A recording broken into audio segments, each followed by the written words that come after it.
नवी मुंबईत क्लस्टरवरून राजकारण होतंय। विजय चौगुले यांची गणेश नाईकांवर टीका आहे। फक्त एकनाथ शिंदेंवरच टीका का करता? गणेश नाईक फक्त वनमंत्री म्हणून जळफळाट अशा अर्थानं टीका होताना दिसते।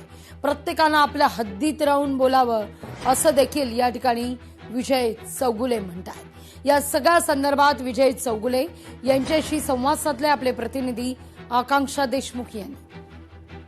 नवी मुंबईमध्ये क्लस्टरवरून पुन्हा एकदा राजकारण तापलेलं आहे। गणेश नाईक यांनी उपमुख्यमंत्री एकनाथ शिंदे यांच्यावर केलेल्या टीकेनंतर आता शिवसेनेचे विरोधी पक्षनेते विजय चौगुले यांनी देखील गणेश नाईक यांच्यावर टीका केली आहे आणि प्रत्युत्तर दिलेलं आहे। आपल्यासोबत स्वतः विजय चौगुले आहेत। सर, खरं तर अत्यंत गंभीर टीका अशी गणेश नाईकांनी एकनाथ शिंदेंवर केलेली आहे। तुम्ही कशा शब्द प्रत्युत्तर देता? बघा,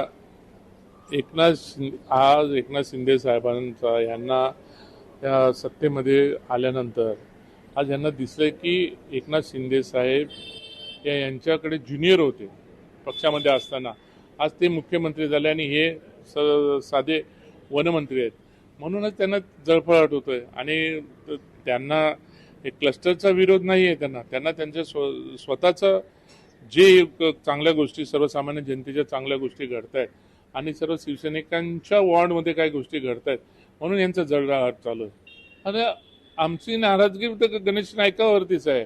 उठ सूट गणेश नाईक एकनाथ शिंदे साहेबांवरती टीका करताय।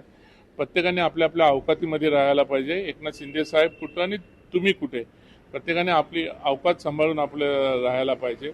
आणि राहायला विषय तो क्लस्टरचा विरोध त्यांचा ज्या पद्धतीने करते की एकनाथ शिंदे साहेब सर्वसामान्य जनतेला या महाराष्ट्रामध्ये आणि या नव्या मुंबईमध्ये न्याय देण्याचा प्रयत्न करत आहेत।